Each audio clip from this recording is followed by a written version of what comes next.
Stephen Ambrose, in his book D-Day, reports about the Thompson machine gun from an interview with a D-Day veteran, Private Harry Naumburg.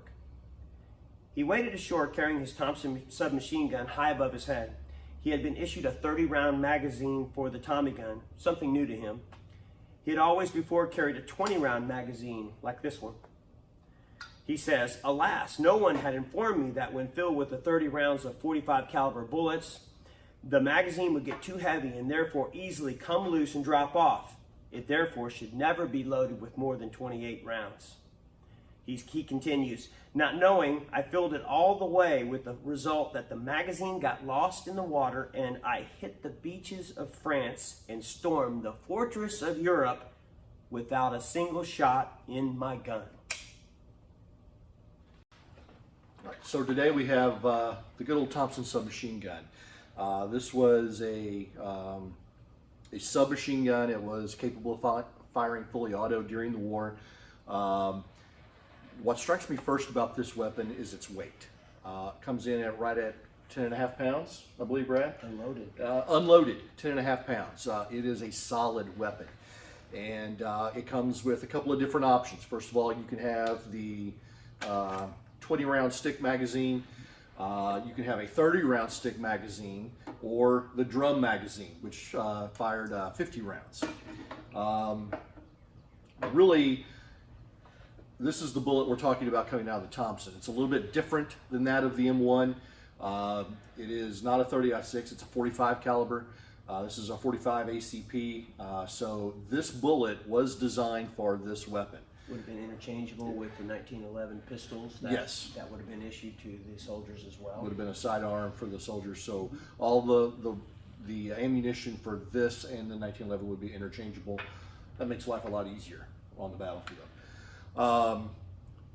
The M1 or the M1928A1 rifle has a huge range compared to the Thompson. It is only accurate out to about 200 yards. These bullets are not designed to go fast or far. They're designed to be heavy and hit hard. That's a lot of shock value. A lot of shock value. And that's what they were designed for. So the range on this is much less than the M1. The rate of fire is vastly greater, up to 600 rounds per minute. At one time they were capable of 800, but they had too many parts. Working parts. The working parts messed up a lot, so they reduced that down to 600 rounds. They sacrificed a little firepower for reliability, which I think is actually a very good idea in that case. Sure. It is, like I said, it's a heavy weapon. When you add in 20 rounds of this type of weapon, you're adding another half pound, almost 3/4 of a pound to 10.5 as it is. What strikes me most though, Brad, not just the weight, but this is one of the most historical weapons in American history. Sure, yeah. There's a lot of romance associated with this weapon from the Prohibition era. This was the weapon of choice for a lot of gangsters to do their thing in the streets of Chicago or New York. You know, there's a lot of, you see them carrying around in a violin case or something like that. But, you know, there's a lot of romance associated with this, maybe more than just about any other weapon. I can think of a couple other very iconic weapons, but this one definitely racks up there. But it's a very serviceable weapon. It would have been really important in the hands of those soldiers on the beaches. There's a couple of, during house-to-house fighting. Especially during house-to-house fighting. And you think about, okay, I'm storming the beach, that's one thing, but now I'm up on top of the cliffs, I'm going down into some support trenches, I'm going into blockhouses. At 33 inches long, this is a little bit shorter than the M1. Right. And you can kind of cut around the corners faster, deliver a lot of firepower in a very small enclosed space. That's great. And I think that's what made this weapon so iconic as well. So by 1942, about 1 million Thompsons had been produced. The Army actually officially adopted it in 1938.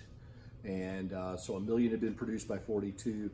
By war's end, we're looking at 1,400,000 Thompsons have been produced and placed in the hands of American servicemen. Yeah. So really, you're looking at a very heavily used weapon that often doesn't get a lot of press as the weapon of choice in the war, perhaps. Right.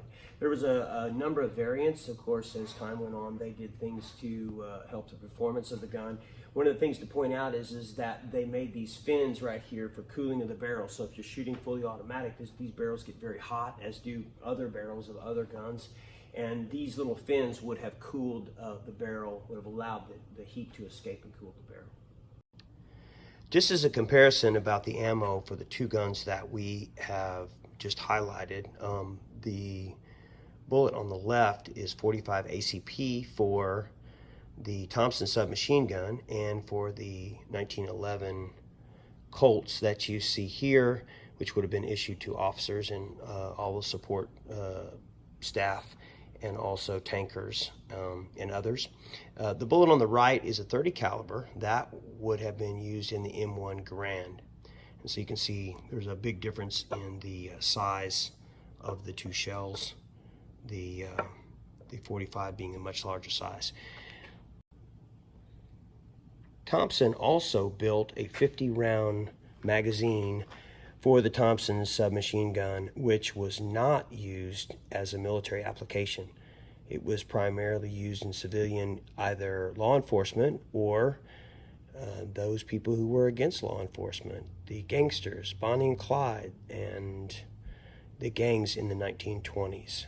This is a 50-round drum, and you could also get a 100-round drum.